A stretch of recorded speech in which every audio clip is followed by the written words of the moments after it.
कामी का गुरु कामनी, लोभी का गुरु दाम, कबीर का गुरु संत है, संतन का गुरु नाम। सत साहेब साधो भाई सभी को राम राम। सतगुरु कबीर साहेब नित्य प्रतिदिन की तरह गंगा के घाट पर बैठकर सत्संग दे रहे थे। सभी को सत्संग सुना रहे और सत्संग आज विकारों के ऊपर था। और जब कबीर साहेब ने अंत में सत्संग की समाप्ति पर जब ये दोहा कहा कि कामी का गुरु कामनी, लोभी का गुरु दाम, तो वहीं पर एक व्यक्ति जो बेचारा गुमसुम सा बैठा था सबसे पीछे कोने में, वो थोड़ा सकुचा गया। बैठा बैठा सोचने लगा कि अब क्या करूं, मुझे अपनी जो समस्या है वो साहेब को बतानी चाहिए कि नहीं बतानी चाहिए। उसके मन में बड़ी उलझन चल रही थी। धीरे धीरे वो थोड़ा बगल में हुआ और जब लोग वहाँ से जाने लगे सत्संग की समाप्ति पर, तब वो धीरे धीरे कबीर साहेब की नज़दीक आया। कबीर साहेब उसके भाव को जान गए और कहने लगे कि बालक, इस संसार में ऐसा कोई नहीं जिसके अंदर कोई दोष ना हो। एक विधाता ही है जो निर्दोष है, बाकी सभी के अंदर कोई ना कोई दोष ही है। और बात भी सही है। एक भजन भी है कि एक विधाता ही तो बस निर्दोष रहा, बाकी सब में कोई ना कोई दोष रहा। कि सभी के अंदर कुछ न कुछ दोष है, केवल एक परमात्मा ही है जो निर्दोष है, जिसके अंदर कोई विकार है ही नहीं। तो इसीलिए निश्चिंत होकर तुम बताओ कि तुम्हारी समस्या क्या है। उस व्यक्ति ने कहा कि साहेब आप तो सब जानते हैं। कबीर साहेब बोले, मैं सब जानता हूं, लेकिन फिर भी तुम्हारे मुख से सुनना चाहता हूं। जीव को अपनी गलती, अपनी कमियों की स्वीकृति स्वयं ही देनी होती है। यदि तुम अपनी ही चीजों को अगर स्वीकार नहीं करोगे तो तुम्हारा हृदय, तुम्हारा मन कभी भी तुम्हारी गलतियों को स्वीकार नहीं करेगा। तो वो जो व्यक्ति था उसने प्रणाम किया और प्रणाम करके और कपकपाते होठों से कहा कि साहिब, मैं बहुत ही अधिक कामासक्त व्यक्ति हूँ, बहुत अधिक कामी व्यक्ति हूँ। मैं क्या करूँ, मुझसे अपने विकारों पर काबू नहीं होता है। बताइए, आप मुझे रास्ता दिखाइए, किस प्रकार से मैं अपने काम वेग को रोकूं। मेरे आसपास के जो लोग हैं उनसे मैं मुंह छिपाता हूं, क्योंकि उन्होंने मेरा नाम ही कामसेन रख दिया। क्योंकि मैं काम में लिप्त रहता हूं तो सभी जगह मुझे लोग अब कामसेन कामसेन के नाम से बुलाने लग गए हैं। वो बेचारा अपना चेहरा छुपा रहा था। कबीर साहेब बोले कि निर्भय हो जाओ और कल फिर से आना सत्संग में, क्योंकि ये केवल तुम्हारी समस्या नहीं, ये समस्या इस समाज की है। इस पूरे समाज को इस बारे में पता होना चाहिए। आज हम तुम्हें समझा देंगे, लेकिन कल को यही चीज फिर किसी दूसरे के साथ होगी। इस समाज को ये समझना होगा कि विकार सभी के अंदर है। जरूरी तो नहीं जो विकार तुम्हारे अंदर है वो किसी और के अंदर ना हो, या फिर तुम्हारे अंदर एक विकार है तो दूसरा किसी और के अंदर भी तो होगा। तो इसीलिए कबीर साहिब ने सभी के सम्मुख ये बात रखने की इच्छा जाहिर की। वो व्यक्ति सकपक आ गया। बोले, साहिब ये आप क्या कह रहे हैं, मुझे लज्जा आएगी। कबीर साहिब बोले कि कामासक्त व्यक्ति और लज्जा, खैर तुम चिंता मत करो, तुम निश्चिंत होकर जाओ, निर्भय होकर जाओ, तुम्हें कोई कुछ नहीं कहेगा आज के बाद। और तुम जाकर सो जाओ, प्रभु का सुमिरन करो और सुबह प्रातःकाल सत्संग में फिर से आना। वो व्यक्ति चला जाता है और अगले दिन प्रातःकाल फिर से जब सत्संग होता है, सभी लोग वहां पर इकट्ठा होते हैं। तो सभी लोगों से कबीर साहिब प्रश्न पूछते हैं कि भाई, आप में से कितने लोग विवाहित हैं? तो अधिकतर ने हाथ उठाया। फिर उन्होंने पूछा, आप में से कितने लोग हैं जो कामासक्त हैं? तो उनमें से काफी कम लोगों ने हाथ उठाया। कबीर साहिब बोले, आपकी क्या संतानें नहीं हैं? बोले, जी संतानें हैं।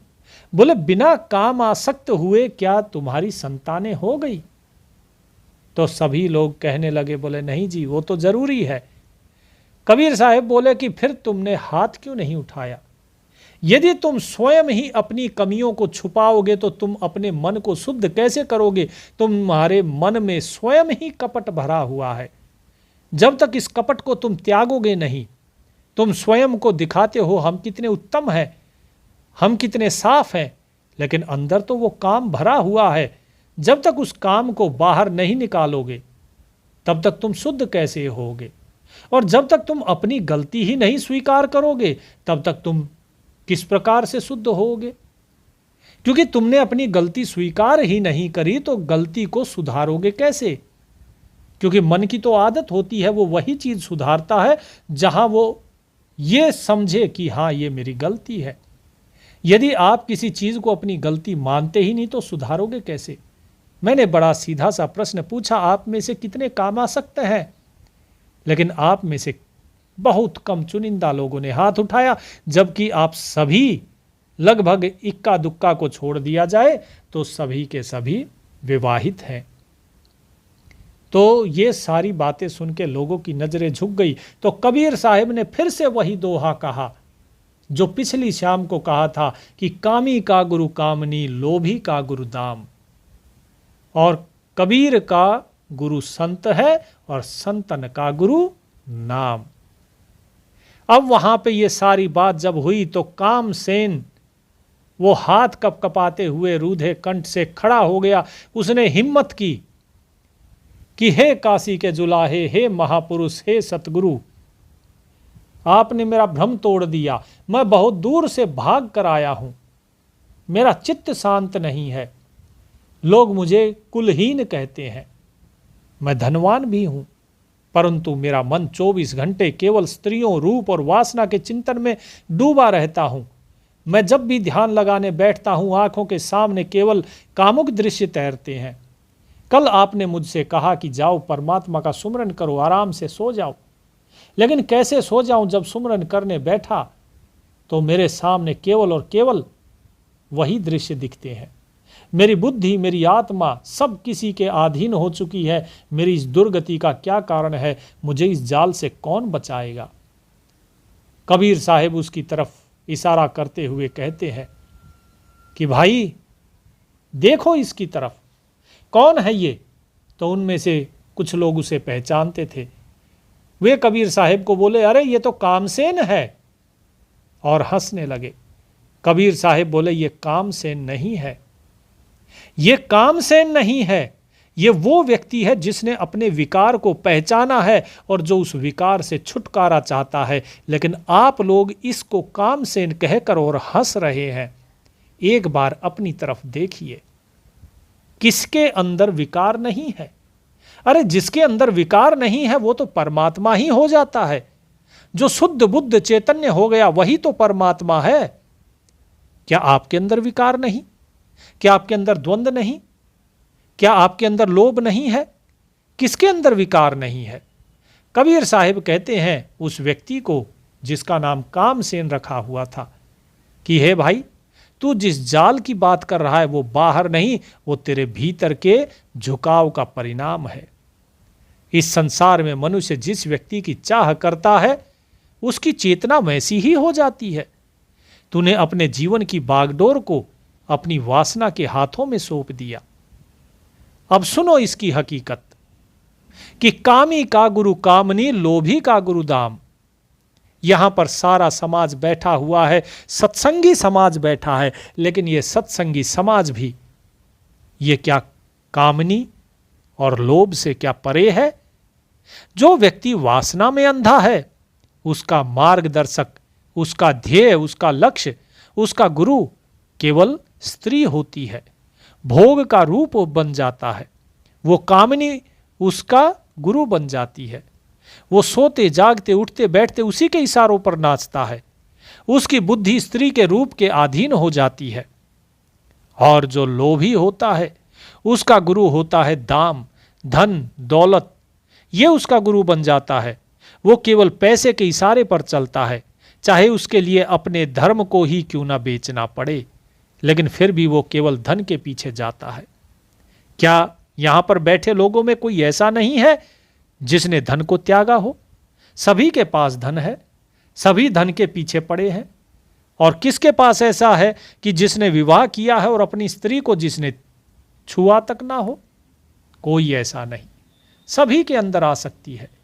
दूसरे की हंसी उड़ाना बड़ा ही आसान है, लेकिन अपने अवगुणों को पहचान कर उनको स्वीकार करना ये एक सूरवीर का काम है। और भक्ति का मार्ग सूरवीर का काम होता है। भक्ति का मार्ग किसी कायर का काम नहीं। जो अपनी ही बुराइयों से, अपने ही विकारों से छुपता फिर रहा हो, वो कायर है।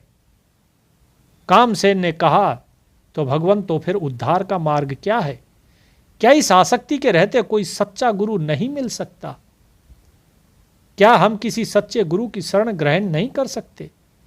सतगुरु कबीर साहब ने कहा, जब तक तू संसार के इन नाशवान रूपों को गुरु बनाए रखेगा, तब तक भटकाव निश्चित है। मुक्ति तब होती है जब चेतना का रुख बदलता है। कबीर साहब कहते हैं कि कबीर का गुरु संत है, संतन का गुरु नाम। कि सच्चा गुरु वो है जो तुझे नश्वर काया के मोह से निकालकर अविनाशी तत्व की ओर लेकर जाए। और ये कबीर जो कह रहा है उसको ध्यान से सुनो कि हमारा गुरु कौन है? संत, जो स्वयं सब विकारों से मुक्त हो चुका है। और उन संतों का भी गुरु क्या है? वो परमात्मा का नाम, वो सत्य शब्द, वो सार नाम जो घट घट में गूंज रहा है, वो सार शब्द। जब तक तू कामनी और दाम के चरणों से ध्यान हटाकर संत और नाम के चरणों में नहीं लगाएगा, तब तक तेरी ये तड़प शांत नहीं होगी। वासना की जलती लो और विनाश के तेल का उदाहरण देते हैं साहिब। क्या कहते हैं कि सहकामी दीपक दशा, सोखे तेल निवास, कबीर हीरा संत जन सहजे सदा प्रकाश। साहिब कहते हैं कि अपनी उंगली से कुटिया के दीपक की ओर संकेत करते हुए कि देखो इस दीपक को, दीपक की लो तेजी से फड़फड़ा रही है और नीचे का तेल बड़ी तेजी से घट रहा है। जैसे ही तेल समाप्त होने को आता है, दीपक से काला धुआं निकलने लगता है। इस दृश्य को देखकर कामसेन की आंखें फटी की फटी रह गई, मानो उसे अपनी आयु और ओज का क्षय होता हुआ साक्षात दिखाई दे रहा हो। कामसेन कहता है, साहिब, वासना के क्षणिक सुख में जो आनंद मिलता है वो मुझे बार बार उस ओर खींचता है। यद्यपि वो काम वेग चले जाने के बाद मुझे भारी ग्लानि होती है और कमजोरी का भी अनुभव होता है।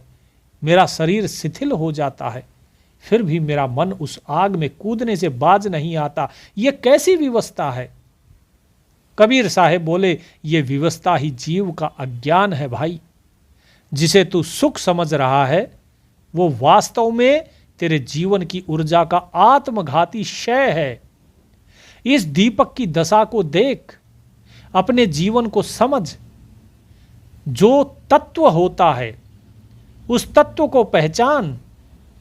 साहिब किस तत्व की बात कर रहे हैं? साहिब कहते हैं कि तेरे अंदर एक अमृत रस झड़ रहा है और वो अमृत रस तेरे गगन मंडल से उतरता हुआ और नीचे तक जाता है, नाभि कमल से और इंद्रिय कमल तक। और वहां पर इंद्रिय कमल पे है ब्रह्मा का स्थान। वो जो कमल है वो उल्टा हो रखा है। जब तू उस कमल को सीधा कर लेगा तो ये ऊर्जा ऊपर की ओर चलनी शुरू हो जाएगी। लेकिन विडंबना तो ये है कि हमारा जो ये ऊर्जा का स्रोत है, ये जो रस है, ये जो नीचे जा रहा है, हम इसे बहा देते हैं काम के वेग में। यही तो वो असली रस है जो वास्तव में ऊर्जा का स्रोत है इस शरीर के कारण। इस शरीर के अंदर ऊर्जा का कारण वही है।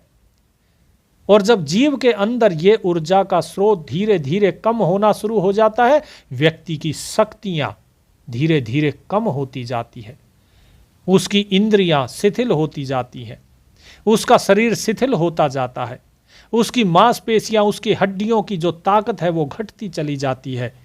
और अंत में जिस दिन ये ऊर्जा का जो स्रोत है ये इस शरीर से पूर्ण रूप से सूख जाता है, तब जीव की मृत्यु हो जाती है। क्योंकि ये कहाँ से चलता है? ये स्रोत चलता है आपके सहस्रार से, और सहस्रार से ये जल सभी कमलों को सींचता हुआ नीचे तक पहुंचता है। और जब नीचे तक पहुंचता है तो ये सारी इंद्रियां, आपकी 72,000 नाड़ियां, सभी का पोषण होता है। इसीलिए मैं बार बार कहता हूं कि ये जो आपका शरीर है, ये एक उल्टा वृक्ष है जिसकी जड़ ऊपर की तरफ है और इसकी शाखाएं नीचे की तरफ है। ऊपर से पोषण शुरू होता है और पोषण नीचे तक जाता है। उस पोषण का तुम क्या करते हो, ये तुम्हारे ऊपर है। अब इसको समझ रहे होंगे आप कि किस प्रकार से ये ऊर्जा ऊपर चलेगी। और रही बात तुम्हारे विवशता की, तो ये विवशता ही जीव का अज्ञान है भाई। जिसे तुम वास्तव में सुख समझ रहे हो, ये वास्तव में तेरी जीवन की ऊर्जा का आत्मघाती क्षय है। अब इस दीपक की दशा को देखो और अपने जीवन को समझो। सहकामी दीपक दशा, सोखे तेल निवास। दीपक और तेल को, इसको समझो। जो कामी पुरुष है उसकी स्थिति उस दीपक की बत्ती की जैसी होती है, जो जलती तो है पर अपने ही भीतर के तेल को सुखाकर नष्ट कर देती है। काम का वेग तेरे शरीर के ओज, तेरी बुद्धि के प्रकाश और तेरी आयु रूपी तेल को धीरे धीरे सोख रहा है। जितनी बार भी तू वासना की अग्नि को जलाता है, उतनी ही तेजी से तेरा जीवन घट खाली होता जाता है। अंत में केवल अंधकार और पश्चाताप का धुआं बचता है। कामसेन कहता है कि क्या संसार में ऐसा कोई प्रकाश नहीं जो बिना तेल के, जो बिना किसी क्षय के निरंतर जलता रहे, जिसमें जलन ना हो, केवल शीतलता हो। कबीर साहिब कहते हैं, हाँ, ऐसा प्रकाश केवल उन्हीं के पास है जिन्होंने अपनी ऊर्जा को ऊपर की ओर मोड़ दिया। कबीर हीरा संत जन सहजे सदा प्रकाश। क्या कहा कि जो संत जन है वे इस संसार में हीरे के समान है। हीरे को चमकने के लिए किसी तेल या बत्ती की आवश्यकता नहीं होती। उसका प्रकाश उसका अपना मूल स्वभाव है। संतों के भीतर जो आत्मज्ञान का प्रकाश है वो सहजे सदा प्रकाश, अर्थात वो बिना किसी बाहरी साधन के, बिना किसी क्षय के सदा एक रस चमकता रहता है। यदि तू उस शाश्वत प्रकाश को पाना चाहता है तो इस वासने के टिमटिमाते हुए और जलते हुए दीपक का मोह आपको छोड़ना ही होगा। घाट की सीढ़ियों पर एक कुत्ता हांफता हुआ दिखाई देता है, जो भोजन और संग के लिए दर दर भटक रहा है। कबीर साहिब उसे देखकर कहते हैं कि देखो, लोग उसे दुत्कार रहे हैं। कामी कुत्ता 30 दिन अंतर होए उदास, कामी नर कुत्ता सदा 6 ऋतु 12 मास। कि भाई, इस कुत्ते को देखो कैसे लोग इसे दुत्कार रहे हैं। आकाश में गरजते बादलों के बीच बिजली चमकती है, जिससे कामी व्यक्ति के चेहरे पर पशुता और लाचारी के भाव एक साथ उभर आते हैं। कबीर साहिब की आंखें इस दृश्य पर स्थिर हैं जो अत्यंत मर्म भेदी हैं। और उसे देखते हुए कबीर साहिब क्या कहते हैं कि भाई, देख रहे हो कुत्ते को? इस कुत्ते को ध्यान से देखो। तो लज्जा से कामसेन अपना सिर झुकाते हुए कहता है, साहिब, समाज मुझे प्रतिष्ठित मानता है, पर मेरे भीतर की सोच इतनी गिरी हुई है कि मुझे स्वयं से घृणा होने लगी। कभी कभी मुझे लगता है कि मैं मनुष्य कहलाने के योग्य ही नहीं। क्या वासना मनुष्य को पशु से भी बदतर बना देती है? आप भी मुझे कुत्ते की तरफ देखकर इशारा कर रहे हैं। क्या मैं कुत्ते से भी गया गुजरा हूं? कबीर साहिब कठोर किंतु सत्य वचन कहते हैं कि पंडित और समाज तुझे जो भी कहें, पर सत्य यही है कि वासना की पराकाष्ठा मनुष्य को पशुता के सबसे निचले स्तर पर गिरा देती है। यहां तक कि वो पशुओं से भी अधिक दयनीय हो जाता है। उसे कोई रिश्ता नाता कुछ नहीं दिखाई देता। कबीर साहिब कहते हैं कि कबीर ने संसार के इस कड़वे सच को बिना किसी लाग लपेट के देखा है। कामी कुत्ता 30 दिन अंतर होए उदास, अर्थात संसार में कुत्ते को काम वासना का प्रतीक माना जाता है, परंतु प्रकृति ने उसे भी एक मर्यादा में बांधा है। कुत्ता वर्ष के एक विशेष समय में केवल 30 दिन के लिए ही काम वेग से ग्रसित होता है और उसके बाद वो शांत रहता है। उसके अंतर में एक स्वाभाविक उदासी आ जाती है, विश्राम आ जाता है। वो हर समय काम वासना से पीड़ित नहीं रहता। कामसेन बोला, और मनुष्य की क्या स्थिति है साहिब? तो कबीर साहिब बाकी जितने भी वहां बैठे थे सभी की तरफ इशारा करते हुए कहते हैं कि मनुष्य की स्थिति तुम स्वयं देख लो, तुम खुद को देख लो और यहां जो सभी बैठे हैं सभी को देख लो। मनुष्य की स्थिति तो पशु से भी बदतर हो चुकी है। कामी नर कुत्ता सदा 6 ऋतु 12 मास कि जो कामी मनुष्य है वो उस पशु से भी आगे निकल गया है। उसके लिए कोई समय कोई ऋतु निश्चित नहीं है। वो 6 ऋतु और 12 मास अर्थात वर्ष के 365 दिन हर घड़ी हर पल केवल काम के ही चिंतन में लगा रहता है। उसकी बुद्धि कभी विश्राम नहीं पाती। विचार कर, जिसे परमात्मा ने विवेक देकर संसार का मुकुट बनाया था, जो परमात्मा की सबसे सर्वश्रेष्ठ रचना है, वही अपनी सोच के कारण पशु से भी बदतर जीवन जी रहा है। ये एक मनुष्य की कहानी है। अब कबीर साहिब थोड़ा और कठोर हो गए और कहने लगे, हे भगत जियों, हे साधो भाई, आप यहां बैठे हो, आप इन्हें कामसेन कहकर इनका मजाक उड़ा रहे हो, लेकिन जरा सोचो तो सही कि आप कर क्या रहे हो। आप में से कामी नहीं है तो कोई क्रोधी होगा, क्रोधी नहीं होगे तो लालची होगा, कोई तो होगा ही। किसी को कुल के अभिमान होगा, किसी को कुछ होगा। साहिब कहते हैं, कामी क्रोधी लालची इनसे भक्ति न होए, भक्ति करे कोई सूरमा जाति वर्ण कुल खोए। एक विशाल राजसी दरबार का दृश्य संक्षेप में कबीर साहिब समझाते हैं। कहते हैं कि राजा अपनी तलवार और मुकुट छोड़कर धूल में बैठा है। समझो इस बात को, क्योंकि कितने ही राजा हुए जिन्होंने अपना सब कुछ त्याग दिया उस परमात्मा के लिए। कबीर साहिब हाथ उठाकर आकाश की ओर इशारा करते हैं कि भाई यहां से वहां अगर जाना है तो अपनी इंद्रियों रूपी शत्रु सेना से तुम्हें अकेला लड़ना पड़ेगा। कामसेन बोला, साहिब मैं इस दलदल से निकलकर ईश्वर की भक्ति करना चाहता हूं। मैं व्रत रखता हूं, दान देता हूं, फिर भी मेरी भक्ति सफल क्यों नहीं होती? क्या मुझ जैसा पापी कभी ईश्वर को प्रिय हो सकता है? कबीर साहिब कहते हैं, जब अजामेल जैसा पापी तर सकता है तो तुम क्यों नहीं तर सकते हो? वेश्या तर सकती है तो तुम क्यों नहीं तर सकते हो?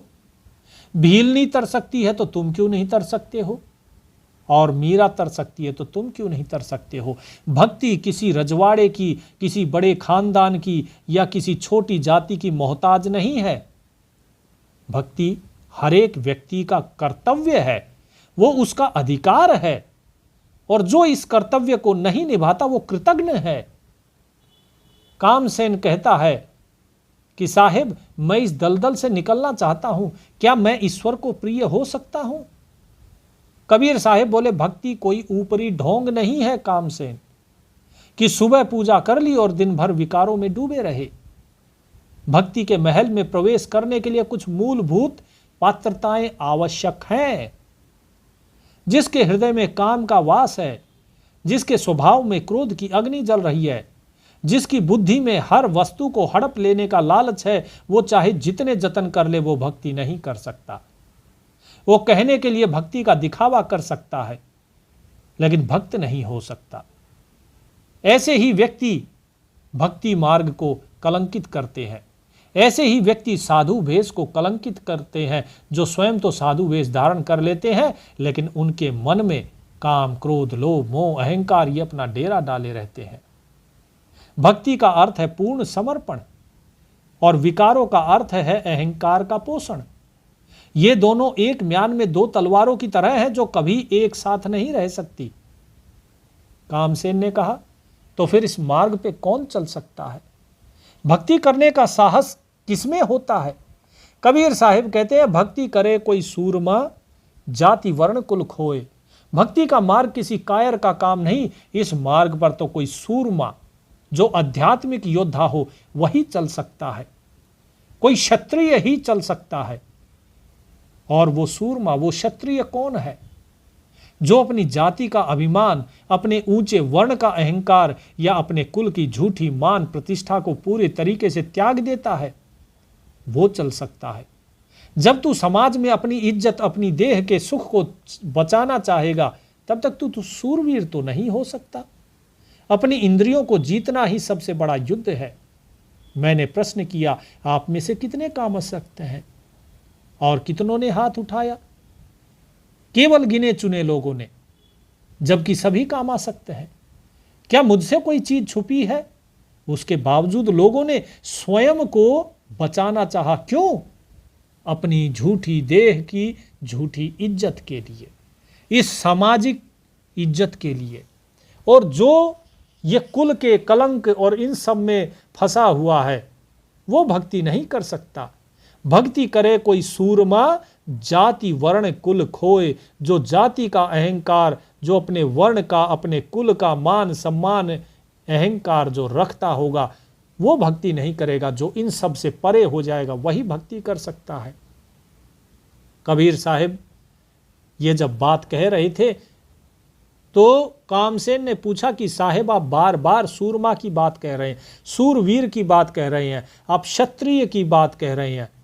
कबीर साहिब बोले, मैं किसी क्षत्रिय जाति की बात नहीं कर रहा हूं, जिस जाति को तुमने कहा है वो नहीं। फिर कौन है ये क्षत्रिय? कौन है ये सूरवीर? कौन है ये सूरमा?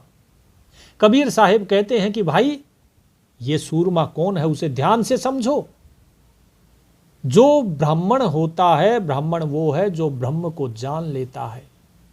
केवल वही ब्राह्मण है और कोई ब्राह्मण नहीं है। इस जगत में उस ब्रह्म को जानने वाला ही ब्राह्मण है। और जो अपनी इंद्रियों से युद्ध कर रहा है उस परमात्मा के, उस ब्रह्म को जानने की राह में, केवल वही क्षत्रिय है। और वैश्य कौन है? शूद्र कौन है? जब ये प्रश्न किया जाता है समाज के द्वारा, तो कबीर साहिब कहते हैं कि भाई वैश्य वो है जिसको उस परमात्मा का ज्ञान तो नहीं है, लेकिन फिर भी वो उस परमात्मा से ये कहता है मंदिर में जाके कि प्रभु आप मेरा ये भला कर दो, मेरा इतना लाभ होगा तो मैं आपके नाम पर भंडारा करवाऊंगा, मैं आपके नाम पर इतना सोने का छत्र चढ़ा दूंगा, चांदी का छत्र चढ़ा दूंगा, मैं लोगों को दान दूंगा, इतने का प्रसाद बंटवाऊंगा। ये सारा जो व्यापार किया जाता है, परमात्मा के साथ जो व्यापार करता है, इस प्रकार की जो आचरण करता है, वो कहलाता है वैश्य। क्योंकि उसको विश्वास तो है कि हाँ परमात्मा है, लेकिन उसके मन में ये दृढ़ता नहीं आई कि परमात्मा वो मूर्त नहीं है, बल्कि वो कण कण में व्याप्त है। और शूद्र वो होता है जो ना तो कभी परमात्मा के बारे में जिसने सोचा, ना ही वो परमात्मा के रास्ते पर चलता है, ना ही उसे जानने की इच्छा रखता है, वो है शूद्र। और रही बात ये युद्ध की, तो भक्ति का मार्ग किसी कायर का काम नहीं है। और सबसे बड़ा युद्ध क्या है? सबसे बड़ा युद्ध है अपनी इंद्रियों को जीतना। जिसने अपनी इंद्रियों को जीत लिया वही सबसे बड़ा योद्धा है। भक्ति बिगारी कामिया इंद्री केरे स्वाद, हीरा खोया हाथ से जन्म गंवाया बाद। एक बालक हाथ में एक बहुमूल्य हीरा लेकर खड़ा है, पर सामने से एक फेरी वाले को रंग बिरंगी कांच की गोलियां या मिठाई बेचते देख उस हीरे को कीचड़ में फेंक देता है और मिठाई लेने के लिए भाग लेता है। कामसेन इस दृश्य को कल्पना करके और रोने लगता है। उसे समझ में आता है कि वो बालक कोई और नहीं, वो स्वयं है। कबीर साहिब स्वयं मेरे को ही बता रहे हैं। वो रोते हुए कहता है, साहिब मुझे अपनी भूल समझ में आ रही है। मैंने क्षणिक सुखों के चक्कर में अपनी आत्मा का सर्वनाश कर लिया। मैंने अपनी अमूल्य ऊर्जा और समय को कौड़ियों के भाव बेच दिया। कबीर साहिब बोले, हाँ भाई, यही इस संसार की सबसे बड़ी त्रासदी है। जीव चर्म चक्षुओं से देखता है, आत्म चक्षुओं से नहीं। भक्ति बिगारी कामिया, इंद्री केरे स्वाद, कि इन कामी पुरुषों ने अपनी कामुक प्रवृत्ति के कारण अपनी सहज भक्ति को पूरे तरीके से बिगाड़ लिया है। ये जो कामनी है, ये कामनी वास्तव में माया है, और ये माया इसे लुभाती है और ये लुभाया जाता है। केवल इन 5 इंद्रियों के स्वाद, रस, रूप, गंध, स्पर्श, शब्द, इसके पीछे भागकर उन्होंने अपने अमृत को छोड़ दिया, और उनके भीतर जो बह रहा था अमृत, उस सहस्रार से लेकर और नीचे तक पूरे शरीर में जो 72,000 नाड़ियों का पोषण कर रहा था, उसे त्याग दिया। जीव के स्वाद, त्वचा के स्पर्श, इस सुख ने मनुष्य को अंधा कर दिया है। कामसेन ने कहा कि साहेब, इस अंधेपन का अंतिम क्या परिणाम होता है? कबीर साहेब बोले, परिणाम अत्यंत हृदय विदारक है। हीरा खोया हाथ से जन्म गंवाया बाद, कि ये जो मानव जन्म तुझे मिला था, ये साधारण पत्थर नहीं था, ये वो हीरा था जिससे तू परमात्मा को खरीद सकता था, परमात्मा को प्राप्त कर सकता था, जिससे तू सदा के लिए मुक्त हो सकता था। परंतु तूने इस हीरे को इंद्रियों के तुच्छ स्वादों की वेदी पर चढ़ा दिया, उसके हवन कुंड में इस हीरे को तूने फेंक दिया। नतीजा यह होता है कि हीरा हाथ से निकल जाता है और यह पूरा जन्म व्यर्थ हो जाता है, और जब समय बीत जाएगा तब हाथ मलने के अतिरिक्त कुछ भी शेष नहीं रहेगा, कुछ नहीं बचेगा। यह साधो भाई, यह सत्संग आप सभी के लिए महत्वपूर्ण है, बहुत महत्वपूर्ण है। इसके बाद साहिब कहते हैं कि भाई इतना ही नहीं, ये जीव इतने पर ही नहीं रुकता है। कामी लज्जा ना करे मन माही आह्लाद, नींद न मांगे साथरा, भूख न मांगे स्वाद। अंधेरी रात में कोई चोर या कामी व्यक्ति समाज के सारे नियमों को तोड़कर छिप कर जाता है, इधर उधर जारी करता है, उसके चेहरे पर कोई लज्जा नहीं होती। साहिब कहते हैं वहीं एक मजदूर जो होता है, वो अपने बिछोने के बिना ही पत्थरों पर आराम से सो जाता है। कामसेन कहते हैं कि साहिब इसका क्या मतलब हुआ? कबीर साहिब कहते हैं कि भाई काम एक नशा है, और नशे में व्यक्ति होश खो बैठता है। कामी व्यक्ति की मानसिकता को समझना बहुत आवश्यक है यदि तुझे इससे पार पाना है तो। कामी लज्जा ना करे, मन माही आह्लाद, कि जब काम का भूत सिर पर चढ़ता है तो मनुष्य समाज, शास्त्र, ईश्वर किसी की लज्जा नहीं करता। उसे लगता है वो जो कर रहा है बस वही परमानंद है। उसके मन माही आह्लाद अर्थात उसके भीतर एक झूठी प्रसन्नता पैदा हो जाती है। वो मर्यादाओं को उसको तोड़ने में ही अपनी बहादुरी समझने लगता है। वो ऐसा ही है जैसे कोई पागल व्यक्ति अपने ही घर को आग लगाकर नाचने लगे। कामसेन कहता है कि साहेब आप बताइए, इस काम की तीव्रता, इसकी तुलना हम किससे कर सकते हैं? कबीर साहिब कहते हैं इसकी तुलना क्या करना है, तुलना करके करोगे क्या? यह प्रकृति के कुछ अकाट्य नियमों की तरह काम करता है, पर गलत दिशा में। जैसे नींद, जब किसी जीव को नींद आती है, बहुत गहरी नींद आती है, तो यह नहीं देखता कि मेरे नीचे मखमल का गद्दा है या नहीं है, या उबड़ खाबड़ जमीन है। देखो सामने उस मजदूर को, सुबह हो गई है लेकिन वो अब भी सोया है, थका हारा है, पत्थरों पर भी सोया हुआ है। इसी प्रकार जब किसी को भयंकर भूख लगी हो, कोई भूखा प्यासा भटक रहा हो, तो वो भोजन का स्वाद नहीं मांगता, उसे रूखा सूखा जो भी मिल जाए वो उसे अमृत समझकर खा लेता है। प्यासा कभी ये नहीं देखता कि पानी कैसा है, वो उस पानी को पीकर अपनी प्यास बुझाना चाहता है। वो ये नहीं देखता कि ये पानी ब्राह्मण का है कि शूद्र का है, उसे अपनी प्यास मिटानी होती है। ठीक इसी प्रकार मनुष्य के भीतर काम की विकराल भूख जगती है, तो वो पात्र अपात्र, ऊंच नीच, मर्यादा अमर्यादा कुछ नहीं देखता। वो केवल अपने वेग को शांत करना चाहता है, चाहे उसका परिणाम कितना ही भयानक क्यों ना हो। इस भूख को भोजन देकर कभी शांत नहीं किया जा सकता, इसे केवल सील के जल से ही बुझाया जा सकता है। काम वासना को शांत करना है तो केवल और केवल सील के जल से बुझाया जा सकता है। शील क्षमा जब उपजे अलख दृष्टि तब होए, बिना सील पहुंचे नहीं लाख कथै जो कोय। कबीर साहिब कहते हैं कि अचानक वातावरण अब थोड़ा परिवर्तित होता है, क्योंकि कबीर साहिब अभी तक तो समझा रहे थे, अब उसका इलाज बताते हैं साहिब कि वास्तव में इसका इलाज है क्या। कबीर साहिब अब समझाते हैं कि सुनो भाई कामसेन, वासना का एक विपरीत तत्व है और वो है सील।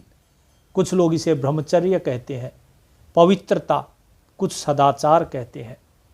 साहिब कहते हैं सील का मतलब होता है अपनी इंद्रियों का समन। इंद्रियों के समन को ही कहा जाता है सील।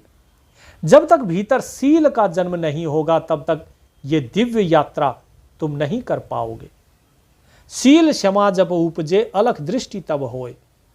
जब साधक के भीतर इंद्रियों का संयम और जो पवित्रता है, सील और क्षमा यानी कि दूसरों के प्रति करुणा और क्षमा का भाव जब जीव के अंदर प्रकट होता है, तब मन की सारी चंचलता शांत हो जाती है। सील का अर्थ केवल शारीरिक ब्रह्मचर्य नहीं, बल्कि दृष्टि की पवित्रता है। हर स्त्री में मां और बहन का रूप देखना। और साहिब कहते हैं अलख दृष्टि, अर्थात जैसे ही ये पवित्रता घट में उतरती है, वैसे ही मनुष्य को उस अलख यानी कि जो दिखाई नहीं देता उस निराकार परमात्मा की दृष्टि प्राप्त हो जाती है। उसकी आंखें संसार के नश्वर शरीरों को भेद कर उसके भीतर बैठे अविनाशी राम को देखने लगती है। हर एक जीव के अंदर वही परमात्मा है। जब सभी के अंदर वही परमात्मा है तो तुम उसके परमात्मा के साथ क्या कुछ गलत करना चाहते हो? क्या तुम उसे भी अपनी काम वासना में डुबोना चाहते हो? जरा सोचो, हर जगह वो परमात्मा है। जिसके साथ तुम गलत कर रहे हो वो भी परमात्मा ही है। कामसेन बोला, क्या बिना सील के केवल मंत्र जाप या ज्ञान की बातें, उनसे क्या ईश्वर नहीं मिल सकता? कबीर साहब बोले, इस विषय में यहां कोई छोटा रास्ता नहीं है। विषय ये बहुत स्पष्ट है कि बिना सील पहुंचे नहीं लाख कथै जो कोई। चाहे कोई व्यक्ति लाखों ग्रंथों की व्याख्या कर ले, कितना ही ज्ञान प्राप्त कर ले, कितने ही वेदों के सूत्र को पढ़ ले, बड़ी बड़ी आध्यात्मिक बातें बना ले, परंतु बिना सील के वो उस परम पद तक कभी नहीं पहुंच सकता। सील ही वो नींव है, अर्थात इंद्रियों का संयम ही वो नींव है जिस पर भक्ति का महल खड़ा होता है। यदि नींव ही कमजोर है तो महल का गिरना निश्चित है। साहिब कहते हैं कि सीलवंत सब तय बड़ा, सर्व रतन की खान, तीन लोक की संपदा रही सील में आन। कि जो सीलवंत व्यक्ति होता है वो सबसे बड़ा होता है। कामसेन बोला, साहिब संसार के लोग राजाओं, धनवानों, बड़े बड़े तपस्वियों को बड़ा मानते हैं। क्या आपकी दृष्टि में सीलवान व्यक्ति इनसे भी बड़ा है? सदगुरु कबीर साहिब कहते हैं, संसार की दौलत और संतों की दौलत में जमीन आसमान का अंतर है। संतों की दृष्टि में सील से बढ़कर कोई ऐश्वर्य नहीं। सीलवंत सबसे बड़ा, सीलवंत सबसे बड़ा है। इस चराचर जगत में जो सीलवंत है, जिसका चरित्र और चेतना पवित्र है, वो सबसे बड़ा है। वो कोई साधारण मनुष्य नहीं, वो स्वयं में सर्व रत्नों की, सारे आध्यात्मिक रत्नों की स्वयं खान है। जहाँ सील है वहीं ज्ञान है, वहीं वैराग्य है, वहीं शांति है, वहीं संतोष है, तो आनंद तो वहीं पर रहेगा। ये सारी चीज़ें, सारे गुण सीलवान व्यक्ति के पास अपने आप चले आते हैं। इसीलिए इंद्रिय का संयम करना सीखो, अपने आप सब कुछ चला आएगा। कामसेन ने कहा कि उसकी आंतरिक समृद्धि की सीमा क्या है, कैसे पता लगेगा? कबीर साहिब कहते हैं कि समृद्धि की कोई सीमा नहीं। तीन लोक की संपदा रही सील में आन। कि भाई उसकी समृद्धि मत पूछो, वो तीनों लोकों को स्वर्ग पताल पृथ्वी इन तीनों लोकों की जो भी संपदा है, रिद्धि सिद्धि सुख ऐश्वर्य, वो सब उस सीलवान पुरुष के चरणों में दासी बनकर बैठ जाती है, जिससे तीनों लोकों का राज्य मिलकर भी जो शांति नहीं मिल सकती, वो शांति एक सीलवान साधक को अपने भीतर सहज ही प्राप्त हो जाती है। यदि साम्राज्य से ही अगर शांति मिलती तो बताइए, इंद्र तो स्वर्ग का राजा है, फिर किस लिए वो अहिल्या के पीछे भागा? उसे तो शांति नहीं मिली क्योंकि उसके अंदर सील भाव नहीं था। साहिब फिर कहते हैं आगे कि ये जितने तपस्वी, जितने जटाधारी, बड़े बड़े दानी, राजा, पंडितों की जो तुम्हें भीड़ दिखाई दे रही है, इन सबको देखो। कामसेन पूछता है, सतगुरु हमारे देश में तो बड़े बड़े ज्ञानी हैं, गुफाओं में भी ध्यान लगाते हैं, आप इनकी बात कर रहे हैं, लेकिन लोग तो गुफाओं में भी ध्यान लगाते हैं, जब तब करते हैं, क्या वे सब सीलवान नहीं है? क्या वे सच्चे वीर नहीं है? क्या है उस सच्चे सूरवीर की पहचान? कबीर साहिब कहते हैं, ज्ञानी ध्यानी संजमी दाता सूर अनेक, जपिया तपिया बहुत हैं, सीलवंत कोई एक। कि भाई बाहरी आडंबर करना बहुत सरल है, बहुत सरल है भाई। जटा बढ़ा लेना, मौन रहना, भूखे रहना, शरीर की साधनाएं हैं, ये सब और कुछ नहीं। पर मन के भीतर से वासना के बीज को समूल नष्ट करना अत्यंत बिरला कार्य है। इस वास्तविकता को समझो। ज्ञानी ध्यानी संजमी दाता सूर अनेक, अनेकों ज्ञानी मिल जाएंगे, शास्त्रों के ज्ञानी। आंख बंद करके बैठने वाले ध्यानी बहुत मिलेंगे, थोड़ा बहुत खान पान पर नियंत्रण करने वाले संयमी बहुत मिल जाएंगे, बड़े बड़े दान देने वाले दाता मिलेंगे, युद्ध के मैदान में लड़ने वाले सूरवीर मिल जाएंगे। इनकी संख्या समाज में बहुत बड़ी है। इतना ही नहीं, जिनकी बात आप कर रहे हो, गुफाओं में बैठे जपी तपी पंचअग्नि तपने वाले, ये सभी बहुत हैं, लेकिन इनमें से सीलवंत कोई एक ही होता है, और वो लाखों में नहीं, वो करोड़ों में होता है, लाखों में भी नहीं, जिसके भीतर काम का विचार तक न उठे। ऐसा सीलवान पुरुष करोड़ों में कोई एक होता है, वही वास्तव में परमात्मा का साक्षात स्वरूप है। क्योंकि ऐसा सीलवान व्यक्ति जिसे इंद्रियां ना हिला सके, वो तो उसी का स्वरूप हो गया। सुख का सागर सील है, कोई न पावे थाह, शब्द बिना साधु नहीं, द्रव्य बिना नहीं साह, विषय पियारे प्रीत से, तब लग गुरुमुख नाही, जब अंतर सतगुरु बसे, विषया सो रुचि नाही। अब यहां पर कबीर साहेब सारा भेद खोलते हैं कि भाई ध्यान से समझ लो इस बात को। कबीर साहिब अपने स्थान से उठते हैं और कामसेन के मस्तक पर अपना हाथ रखते हैं, और जैसे ही गुरु का स्पर्श होता है, कामसेन के भीतर का कामी पुरुष पूरे तरीके से भस्म हो जाता है, मानो शिव जी ने अपने तीसरा नेत्र खोल के कामदेव को भस्म कर दिया हो, और एक अत्यंत तेजस्वी सीलवान संत का उसके अंदर जन्म होता है। कामसेन साहिब के चरणों में लेटकर आह्लादित होकर कहते हैं कि हे मेरे तारणहार, मेरे स्वामी, अब मेरे भीतर का सारा मैल कट रहा है। आपकी वाणी ने मेरे हृदय के उस अमृत सागर के द्वार खोल दिए जिसकी मुझे तलाश थी। अब मुझे इस सील के सागर में पूरे तरीके से डुबो दीजिए। मुझे बताइए कि यह अवस्था स्थायी कैसे होगी।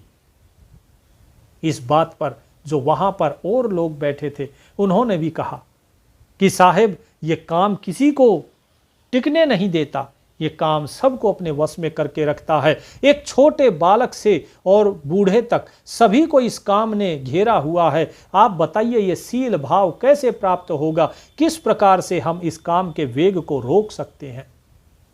कबीर साहिब बोले कि तुम्हारी इंद्री के पीछे भागता है तुम्हारा मन, और तुम्हारा मन जब इसके पीछे भागता है, तुम उस मन को पकड़ने के लिए भागते हो। वास्तव में तुम उस मन के पीछे जब भाग रहे हो जो कि काम का सुमिरन कर रहा है, तो तुम वास्तव में उसे वापस नहीं पकड़ के ला रहे होते हो, बल्कि तुम भी उस काम के ही दर्शन कर रहे होते हो। तो लोग बोले कि साहेब फिर क्या करना चाहिए। जितनी भक्त मंडली थी वो आश्चर्य हो गई कि भाई मन को क्या नहीं पकड़ के लाए। कबीर साहेब बोले कि तुम सुमिरन में ध्यान लगाओ, तुम्हारा प्रेम है, तुम्हारा प्रेम है किसमें? काम में। इसीलिए तुम्हारा मन काम की तरफ दौड़ता है। तुम्हारे मन को काम अच्छा लगता है, इसलिए उसकी तरफ दौड़ रहा है। लेकिन जिस दिन तुम काम की जगह राम में अपना मन लगा दोगे, उस दिन ये राम की तरफ दौड़ेगा। उसके लिए थोड़ी बहुत तो तुम्हें मेहनत करनी पड़ेगी, क्योंकि यह मन एक नटखट बच्चे की तरह है, एक उद्दंड खुले घोड़े की तरह है। इसे वश में करना बहुत जरूरी है, और वश में करने के लिए थोड़ी तो तुम्हें मेहनत करनी पड़ेगी। तो उन्होंने कहा कि साहेब फिर क्या करें? कबीर साहेब बोले, नाम सुमरन करो, लगातार नाम सुमरन करो। जैसे ही इंद्रियां तुम्हारे अंदर कुछ भी भाव पैदा करें, तुम उतना ही ज्यादा नाम सुमरन करो। तुम ये मत सोचो कि नहीं मेरे अंदर ये विचार नहीं आना चाहिए। उस विचार को मारने के पीछे मत भागो। तुम उस विचार को रोकने के पीछे भागोगे तो तुम वास्तव में उस विचार का सुमरन कर रहे हो। तुम नाम की तरफ अपने विचार पैदा करो। जब कोई विचार काम की तरफ चले तो तुम्हारा एक विचार और पैदा होना चाहिए जो राम की तरफ चले, अर्थात नाम का सुमरन करो। जितना अधिक नाम का सुमरन करोगे, उतना ही तुम्हारा ये जो मन है ये शिथिल होता जाएगा, और धीरे धीरे तुम्हारी इंद्रियां वो वश में होती जाएंगी। फिर तुम्हारे मन को आदत हो जाएगी, और इस प्रकार से तुम उसे वश में करोगे। अब कबीर साहेब कामसेन को कहते हैं कि अब से तुम कामसेन नहीं हो, अब से तुम शीलसेन हो गए हो। जो इस सत्य को जान लेता है वो स्वयं सुख का स्वरूप हो जाता है। सुख का सागर शील है, कोई न पावे था है। ये जो शील है ये कोई सूखी साधना नहीं, ये तो सुख का सागर है। जब तू इसके भीतर डुबकी लगाएगा तो तुझे ऐसा आनंद मिलेगा जिसकी गहराई कोई नाप नहीं सकता। संसार के सारे शारीरिक सुख इस आनंद के सामने ऊंट के मुंह में जीरे के समान है। शब्द बिना साधु नहीं, द्रव्य बिना नहीं साह, कि जिस प्रकार से बिना धन के कोई व्यक्ति साहूकार या अमीर नहीं कहा जा सकता, इसी प्रकार बिना शब्द के, सतगुरु के उस जीवंत शब्द के बिना कोई सच्चा साधु नहीं हो सकता। शब्द ही वो धन है जो शील की रक्षा करता है। शब्द भी वो धन है जो शील को प्रकट करेगा। शब्द ही वो धन है जिसके सुमरन से तुम्हारी इंद्रियां तुम्हारे वश में होंगी, और शब्द ही वो धन है जो तुम्हारे मन को उस परमात्मा की तरफ मोड़ेगा। कामसेन कहते हैं कि साहेब इस रूपांतरण की अंतिम कसौटी क्या है? मुझे कैसे पता चलेगा कि माया अब मुझ पर हावी नहीं होगी? कबीर साहेब कहते हैं उसकी कसौटी बड़ी सीधी है, उसे अपने भीतर देखो। विषय पियारे प्रीत से जब लग गुरुमुख नाही, कि जब तक तुझे संसार के विषय, भोग, विलास, काम वासना, इनसे जब तक तुम्हारी प्रीत है, जब तक ये तुम्हें प्यारे लग रहे हैं, तब तक तुझे उनके चिंतन में मजा आता है। और तब तक तुम ये समझना कि तू अभी गुरु का, सतगुरु का सच्चा शिष्य अर्थात गुरुमुख नहीं बना है। तेरी निष्ठा अभी भी अधूरी है।